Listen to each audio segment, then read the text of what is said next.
Hi there, welcome back. I'm Mabel Jong. This is the World Healthcare Congress coverage coming to you from Washington, D.C. And we have Dr. Gaurov Dayal of ChenMed here, and he's going to talk a little bit about the payment models announced by HHS last week.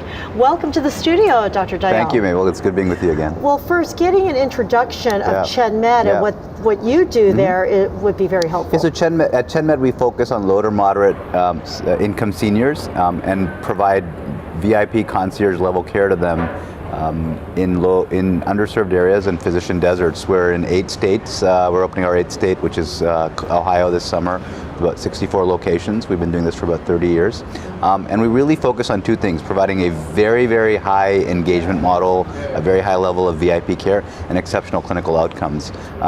And around our payment model, we take full capitated Medicare Advantage risk. So we are at full risk from a payment perspective, and we work with Medicare Advantage plans across the country to provide these services to seniors. And the title of your role at ChenMed is President New Markets. Correct. And Chief Growth Officer. Correct. So it's on you to bring in these new markets. I'm fortunate to be with a company that has, over the past 3 decades, really established themselves as a leader in this space. So we have been growing a lot. We've grown about 35% for the last several years in a row. Last year we opened in 4 new cities. This year we're opening in 2 cities, and we continue to expand across the country slowly. And what's the pitch to get more people on board? The pitch is to be healthier and to get amazing service.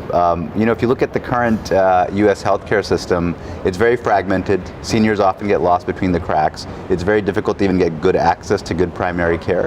And what we do is we build really nice clinics in underserved areas where there's not a lot of physicians available, and where doctors can spend a lot of time with patients. Our average doctor spends 20, 30, 40 minutes with the patient.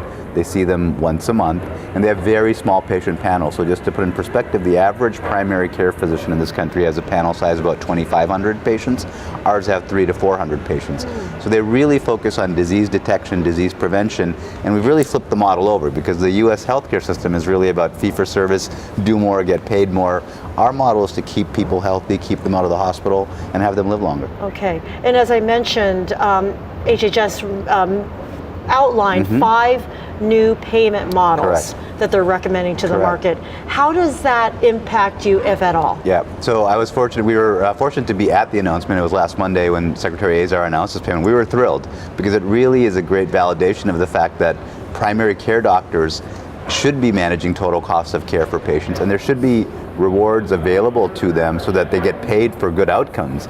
The current model does not support that. So a lot of details are still being shared, but from our perspective, we see it as a great endorsement of the fact that risk-bearing groups, meaning physician groups that are able to take full capitated risk, which is what the proposal is here to stay. And that, as Secretary Azar said, this is sort of the hockey stick moment for value-based care in this country.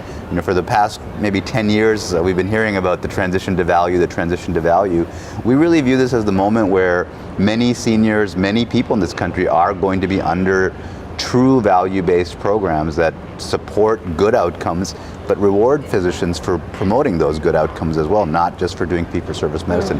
Per Secretary Azar, about 1/3 of the seniors in this country are going to be covered under this program over the next few years. So we're thrilled, and we hope to be a part of it. And your CEO, Christopher Chen, did do a presentation today on a panel. What was the message from that? The message was a few things. One was really how social determinants impact care, and how we at ChenMed address social determinants. For example, transportation, and high engagement with seniors. The other was around really this transition from fee-for-service to value-based care, and how companies like ours are still viewed as novelties, because the predominant methodology of payment in this country is around fee-for-service, but that's not working well for anybody. The costs continue to go up, outcomes are not there. We're ranked, 34th in the country, in the world for outcomes, despite the fact that we're spending 2 to 3 times more than anybody else, and the cost escalation is unsustainable. So the message is really around pushing more and more of the reimbursement model towards outcomes and prevention, where people live longer, are healthier, and are at their homes, not in the hospital. All right, Dr. Dayal, thank you so much for stopping by. Thank you. Really appreciate it. Thank you. And I'm Mabel Jong. That's it from us. See you next year.